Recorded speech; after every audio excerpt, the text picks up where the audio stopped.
So this is the air filter housing face down with the bolts and the gasket you put on first, and next is the metal gasket.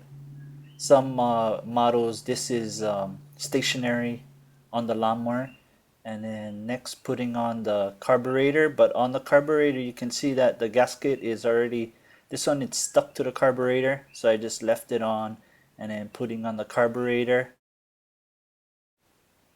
Now you want to install the isolator gasket against the carburetor. Now attaching the isolator block with the attached choke controls. This is another view of the previous step. Now you want to take the assembled carburetor that you put together and attach the throttle linkage cable and also the throttle linkage spring to the carburetor. You want to hold the air filter bolt with one thumb, that way the carburetor and the gaskets don't fall off. This step is a bit tricky and may take some time, and once you have the bolts in the correct location, you can first hand tighten each bolt.